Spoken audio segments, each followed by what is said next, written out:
Joining me right now, Milwaukee County Sheriff David Clarke. Sheriff Clarke, always a pleasure. Thanks very much for joining us this morning. Thank you, Maria. Your thoughts this morning as we all try to make sense of what has taken place in the last week in North Carolina. Well, I'm glad that the city officials there, and along with the governor, quickly moved in to crush this rebellion. What we saw several nights ago was not a disturbance, and it wasn't a protest. It wasn't even a violent protest. It was a rebellion. And these things must be crushed early on so that law and order and the rule of law prevail, and they can work out whatever problems they have in Charlotte, although I think a lot of these things that are being alleged are phantom anyway. Yeah, I mean, you know, it really struck me to watch the video 2 nights ago of a whole mob of people beating the heck out of this one white individual who was on the floor pleading, please, you know, please stop hurting me, and they were just beating him up. I understand protesting something that you don't agree with and something that you're upset about, but that doesn't give you the right to go destroy people's property and beat people up who have nothing to do with it. Right. Dr. Martin Luther King Jr. Would be appalled by what he sees today in terms of what he would preach. And he made great social change that these idiots, Black Lives Matter, will never make because they're going about it the wrong way. And it's also a mask for an anarchist movement, and that's why they won't affect any real social change here in America. They promote vile and hate, you know, in the name of virtue. What we saw the other night, you know, looting, when we saw arsons, we saw law enforcement officers being pelted with rocks and bricks and bottles and attacked. That sort of thing has no place in America. If it were up to Black Lives Matter, they would take us back to some third world nation that's war-torn, constant strife, and no social order whatsoever. That's kind of what the anarchist movement is about. So that's why I said I was glad that they moved in quickly. But, you know, as for, it's interesting that anybody who has any other view other than this hateful ideology of Black Lives Matter is ostracized. And so it will come time in America for good law-abiding people who really care about black lives, like the American law enforcement officers, to push back against this hateful ideology and to make a stand for the rule of law and law and order in America. And that's how we work our problems out in an orderly fashion, not in the chaos that they would like to have us live under. Yeah, really well said. It seems to me that there's 2 issues at play here, right? We've got the racial issue, and then we've got the anti-police sentiment. And my question is, I understand that there might be some validity behind both of the complaints. How would you suggest that we make things better? Well, I would disagree with that. There is no validity. All right, when the police have to use force, that's an aberration. Okay, and I would like these things to be solved at the local level. They are not national issues. The locals have oversight. The local people in those communities can set standards, and they need to be allowed to work this thing out first. This is a political construct now, Maria, and you know this. Right. This has nothing to do with black lives. Look at all the violence in Chicago. Look at the daily occurrences of black-on-black violence, black murder, good law-abiding black people like Dwayne Wade's niece in Chicago, who's pushing a baby stroller down the street and is shot in the head several times by 2 black males. That's the problem in black America today. That's the problem that needs to be solved.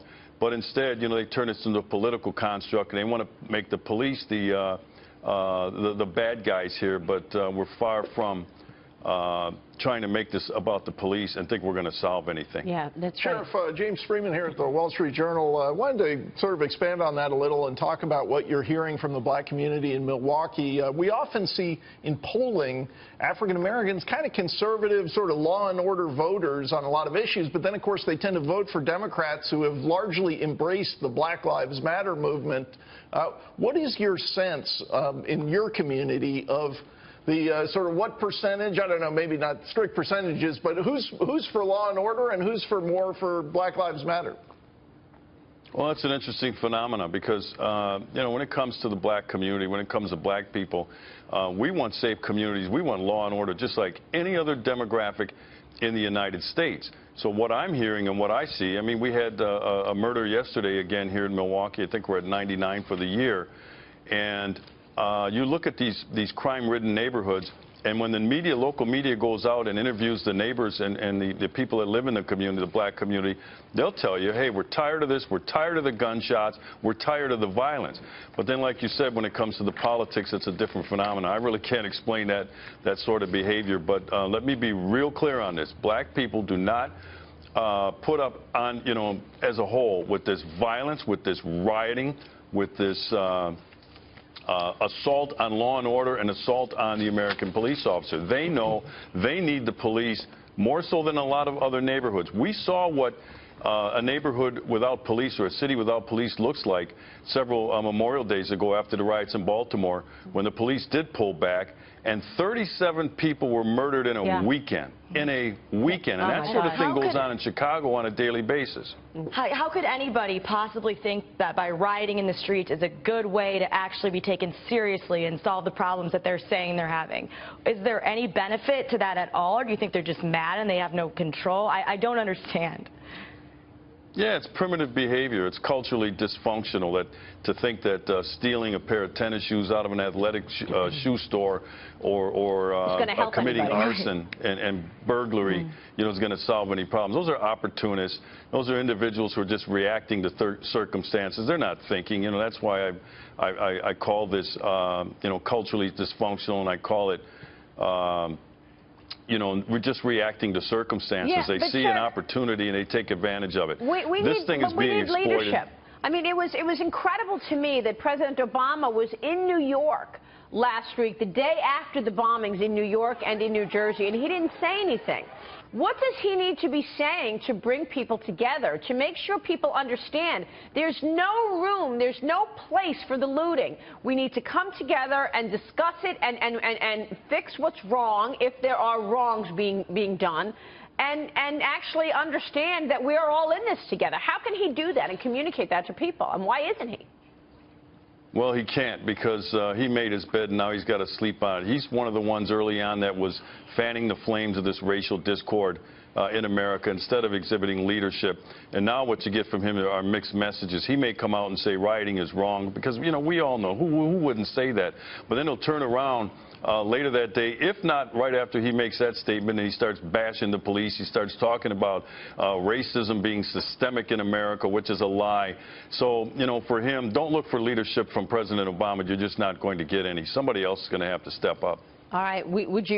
Did you think Donald Trump handled this well? Real quick, Sheriff.